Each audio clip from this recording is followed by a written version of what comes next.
Hello, my name is Dan. If this is your first time visiting the channel, this is my channel, Mindful Missionary. I moved my family from the US to Sierra Leone about a year and a half ago, and so this channel has been an outlet and a platform for me to be able to share some of the life lessons and some of our experiences and kind of keep some of our loved ones up to date regarding the mission work going on here.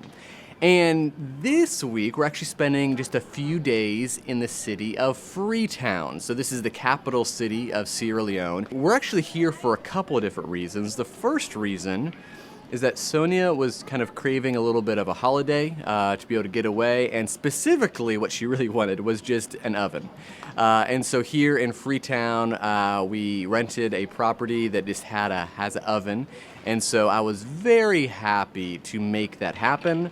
My stomach's been equally happy to make that happen. The second reason why we're in Freetown, this is really the inspiration for today's video, is that we're actually picking up some friends of ours that are coming from the US to visit us here in Sierra Leone.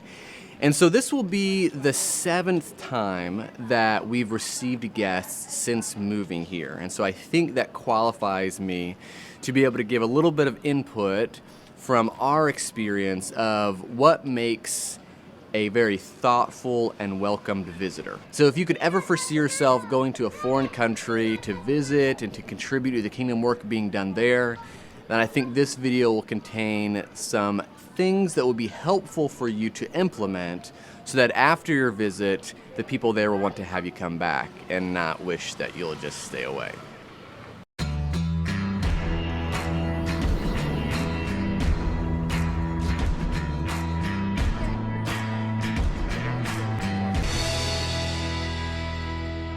So one thing that needs to be said right off the bat here is that every visitor that we've received has been very uniquely different. And so that's made it difficult for me to try to come up with a list of tips for visitors, because after all, every trip has been different, and depending upon the purpose of your visit, I would maybe give you some different tips or some different approaches that I would recommend. So what I'm going to try to do is actually keep my tips and advice pretty generic so that they can apply to people that would visit really for various different reasons. And so if you're just visiting just for a family visit or to contribute with teaching or whatever way, I think these are things that be really important for people to think about. So the first thing I'll share, and this is really the most important one, so I'm going to give it to you early, guys, is it's become unfortunately very common for short-term mission trips and those who would visit these foreign fields. I think it's very natural for those sorts of trips to become very self-focused and really obsessed with self-gratification and self-fulfillment. And so one thing I'm really been thankful for a lot of the visitors, I would say pretty much all the visitors that we've had, is that they've had a very kingdom-focused, other people-focused sort of mentality. And maybe just a few examples of how important this kind of kingdom-focused attitude is my dad. My dad was the very first visitor that we received when we moved here. It was about a month or so after we moved, and my dad's a very spiritually mature Christian. I think he's a capable teacher. But when he visited for 2 or 3 weeks, the kingdom needs that were around him was not for him to teach. Instead, it was to use his kind of handyman qualifications to be able to make house repairs, to be able to help us build furniture and get settled. And that's just something that I think if he did not have a kingdom-focused, others-focused sort of priority, it would have been very challenging for him, to be able to go on a trip like this and not to engage in maybe more fulfilling type work. And similarly, there have been several older preachers that have come to Sierra Leone to assist in teaching work.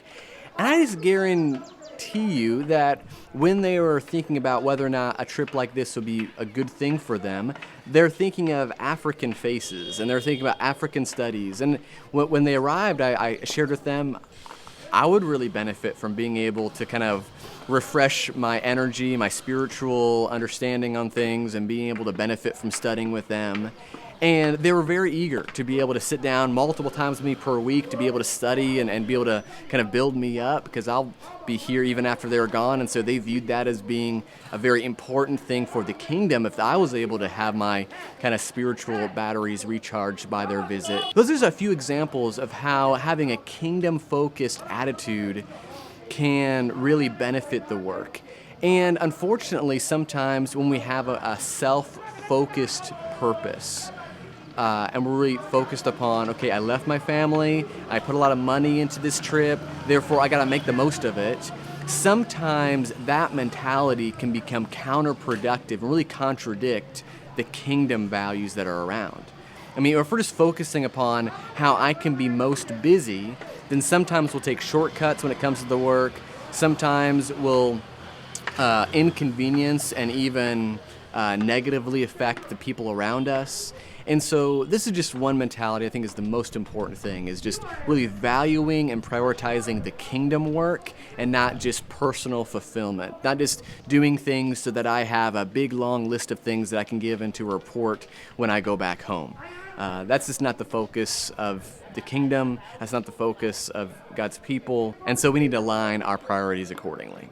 So the second bit of advice I'll share regarding those who would come to visit is to take initiative. I mean, those who are living here, they already have relatively full schedules with things. And so if you're relying upon the locals to align and arrange all of your schedules, all your activities, all your appointments, then that is going to detract from the work that they're able to do. And so I think there will be a time and place for you asking and relying upon the locals, and especially if you have some friends that live in a community, a foreign community, to be able to ask them, hey, where should I go? Who should I study with? Do you have any leads? I think those are good questions to ask. But then when you've received that input, then go be a go-getter, all right? I mean, the goal of a visitor is to come and to be a blessing and to serve. But yet if you're requiring those who are here locally to serve you and giving you all of these tasks to do, then that's something that's probably in some ways would have been maybe easier for them to do it themselves. And so, again, it's good to take input and to ask for input from the locals, but then in addition to that, it's really important to take initiative, take action, to be a go-getter. So the next bit of advice that I'll share is be thoughtful of not inconveniencing the locals that you're working with, but at the same time, trust them if they tell you that you're not inconveniencing them. And so I really appreciate those that come with a thoughtfulness regarding not inconveniencing me and my family too much, not totally upending our routine and our schedules and all that stuff.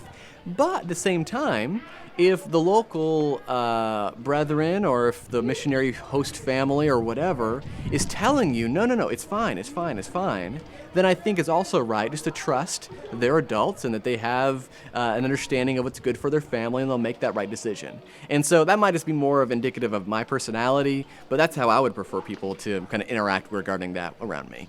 So something else I think has been really special is that I feel like those that have visited here have been very patient with my family in knowing that we can't keep up with the same pace that they are coming and working with during their 3-week trip, because this is our life here. Like, we live here like every week. This is not a short-term mission trip for us. This is a long-term kind of stay and work that we're in. Therefore, the pace that we have during our week-to-week schedules and life needs to be a sustainable one. Whereas those that come on the short visits and the short trips, like, they're not super sustainable, all right? They're here for 3-4 weeks, and so they're kind of bent on making the most of that and kind of running themselves ragged, and they'll rest when they get back home. And so I've really appreciated those that come with an understanding of that and with some patience towards my family, that I can't keep up with you the entire time that you're here. Yeah, there'll be periods where I'm going full bore with you, but there are also going to be some times where I'm just going to say, you know what, I can't accompany you to studies, I can't translate for you today, I got to spend time with my wife and kids, And so that's another important thing, is to realize that for you, this trip can be cram-packed and just make the most of it and you can rest when you get home. But for those living here, maybe just be a little bit patient and show some grace and understanding regarding those that perhaps choose not to kind of exert that same amount of energy for a short period. They have to think about the long haul. We've just been super blessed over the past year and a half with having really special people come visit us, very thoughtful people. And so it made sense to me to be able to share with you all some of the thoughtfulness and some of their approaches that have really been appreciated from our part. And so thankfully we've not had many at all negative experiences, and we're just so thankful for those that take the expense and take the time to come visit us to assist in whatever way they can. I might do a video or two in the future regarding different specific types of visits, and so maybe some advice regarding those that would come to teach for a short-term trip, or those who would come on just a family visit for a short-term trip. What are some things to be thoughtful in regards to those specific purposes? I'm really interested in hearing from you all if there's anything you would add to this list, or if you were to make a list of what are things that make very thoughtful visitors, then I'd love to hear that. Please include that in the comments below. If this is quality content, then like and subscribe. Those are just super simple things that you can do that can really help YouTube understand that this is quality content and that they should promote it to more people. And so in turn, it would benefit more people. And as always, thanks for watching. I'll catch you next time.